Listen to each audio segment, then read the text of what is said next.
طلاق کیوں ہوئی؟ پچھلے سال کی بات ہے، ایک دوست گول بازار میں شاپنگ کر رہا تھا۔ اس کی بیٹی کا فون آیا کہ ابو، آپ کے داماد نے مجھے طلاق دے دی ہے، فوراً آئیے اور مجھے اس جہنم سے لے جائیں۔ بیٹی کی یہ بات سن کر وہ دوست بائک بھگاتا گھر کو واپس چلا، انہی سوچوں میں گم ہوگا۔ راستے میں چلتی بائک پر ہارٹ اٹیک ہوا، بجلی کے پول سے ٹکرایا اور وہیں سڑک پر جان دے دی۔ بظاہر یہ بات اتنی سی ہے کہ ہارٹ اٹیک ہوا اور بندہ فوت ہو گیا۔ ہر انسان کی موت کا وقت مقرر ہے، لیکن حالات اسباب پیدا کرتے ہیں۔ کوئی بات تو تھی جو ایک اچھے بھلے صحت مند آدمی کی اچانک موت کا باعث بنی۔ اس میں کہیں نہ کہیں تو انسانی غلطی نے بھی اپنا حصہ ڈالا ہوگا، لیکن اللہ کو ہر چیز کا علم پہلے سے ہوتا ہے، لیکن وسیلہ انسان بناتا ہے۔ علیحدگی کے کچھ دن بعد میں بچی سے ملا اور پوچھا کہ بیٹی، 2 بچوں کے ساتھ خاوند نے جو تمہیں چھوڑ دیا، آخر کیا ایسی بات ہوئی تھی تمہارے خاوند نے تمہیں طلاق دے دی؟ اس بیٹی نے جو وجوہات بتائی وہ مجھے سمجھ نہ آئی، کیونکہ ایک چھوٹی چھوٹی باتیں اور نوک جھونک ہر گھرانے میں ہوتی ہیں۔ الزامات کی ایک لمبی فہرست تھی، لیکن وہ صاحبزادی مجھے کہیں بھی یہ نہ بتا سکی کہ معاملات کی بہتری کے لیے خود اس نے کیا کیا۔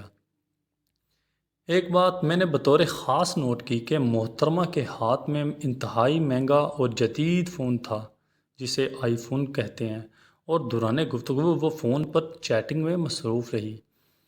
مرحوم دوست میرے رشتہ دار بھی تھے، ان کا داماد اعلیٰ تعلیم یافتہ اور ایک سرکاری ادارے میں ملازم بھی تھا۔ چند دن بعد میں بطور خاص اپنی زوجہ کے ہمراہ اسے ملنے گیا۔ پوچھا کہ جوان، تم جو اتنی انتہا پر پہنچے، اپنے بچے تک چھوڑ دیے، کیا تمہیں بچے پیارے نہ تھے؟ چھوٹی چھوٹی باتوں پر گھر نہیں توڑا کرتے۔ آخر ہوا کیا تھا؟ کس بات نے تمہیں اتنا مجبور کیا؟ وہ بولا کہ انکل، میری 2 سالیاں ہیں، دونوں کی انتہائی امیر گھر میں شادی ہوگی، دونوں کے پاس میں گاڑیاں، اچھے گھر اور نوکر چاکر سب کچھ ہیں۔ جب بھی میری بیوی اپنی بہنوں کو مل کر آتی، میرے گھر جھگڑا شروع ہو جاتا۔ مجھے بات بات پر غریبی کے طعنے ملتے۔ میں 40,000 ماہانہ کا ملازم ہوں، جتنا کر سکتا تھا انتہائی حد تک کیا۔ میں رزق حلال کمانا چاہتا تھا، لیکن اپنی بیوی کو مجبور کرنے پر 1-2 دفعہ رشوت بھی لی ہے، مگر میرے ضمیر مجھے ملامت کرتا رہا۔ مجھے ہر وقت بے چینی محسوس ہوتی تھی، لیکن اس کی ہر ناجائز خواہش اور آسائش پورا کرنے کی کوشش میں لگا رہا۔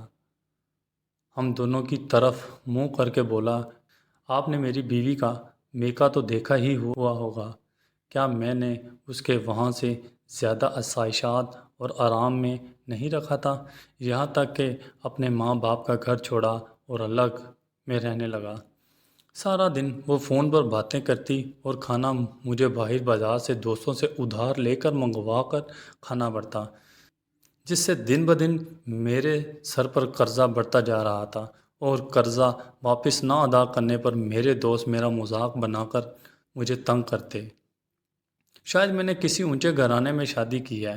مجھے کہتے تھے، جاب چھوڑ کر اپنے سسرال کے ساتھ ہی کاروبار میں شامل ہو جاؤ تاکہ ان کی بیٹی کے نخرے اٹھا سکو۔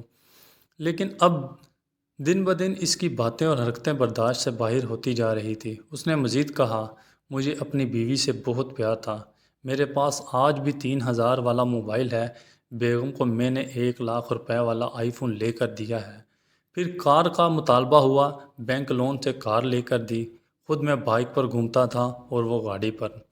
پرانا فریج بیچ کر قسطوں پر فل سائز نیا فریج لیا، پھر اے سی کا کہا گیا، اے سی لے کر دیا۔ اس سبب کے باوجود تانے ہی تانے، کبھی بڑا گھر نہ لے کر دینے کے تانے۔ میں اپنی نظر میں ہی حقیر اور ذہنی مریض بن چکا تھا۔ لوگ گھر جاتے ہیں سکون کے لیے، اور مجھے گھر جانا عذاب لگتا تھا۔ علیحدگی والا ماہ بجلی کا بل 35,000 آ گیا۔ 40,000 کل تنخواہ میں سے میں کیا کرتا؟ 6,000 تو صرف ماہانہ دودھ کا بل بنتا تھا، 5 سے 6,000 اس کے موبائل اور میک اپ کا خرچہ، اوپر سے بیگم کی فضول کی باتیں۔ میں پہلے ہی بیگم کی پچھلی لامحدود خواہشات سے تنگ تھا، بالکل ناک میں دم آ چکا تھا۔ فوری جھگڑا اس بل پر ہوا اور بات اس انتہا تک پہنچی یہ بات کرتے کرتے وہ رو پڑا۔ ساری بات سن کر میں نے اور میری بیوی نے اپنا سر جھکا لیا اور گھر واپس آ گئے۔ سارے راستے ہم نے اللہ کا شکر ادا کیا۔ ہم نے اپنی بیٹیوں اور بیٹوں کو کم سے کم خواہشات کے ساتھ زندہ رہنا سکھایا۔ آج کل وہ طلاق یافتہ بیٹی اپنے شادی شدہ بھائی کے 3 مرلہ مکان کے اوپر والے ایک چھوٹے سے کمرے میں رہ رہی تھی۔ جب بجلی بند ہو تو اس کمرے میں ایسا حال ہو جاتا جیسے بھٹی میں دانے بھنتے ہوں۔ نہ اوپر واش روم ہے اور نہ کچن۔ بچے نیچے جائیں تو ان کی ممانی تھپڑ لگا کر اوپر واپس بھیج دیتی ہے۔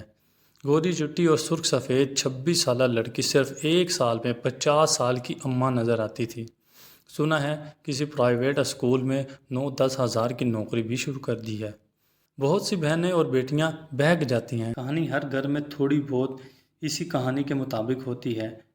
خدا را سمجھداری سے کام لیں، اپنے گھر کو خود جنت بنائیں، کسی کے بھی بہکاوے میں نہ آئیں اور بے جا خواہشات کے پیچھے مت بھاگیں۔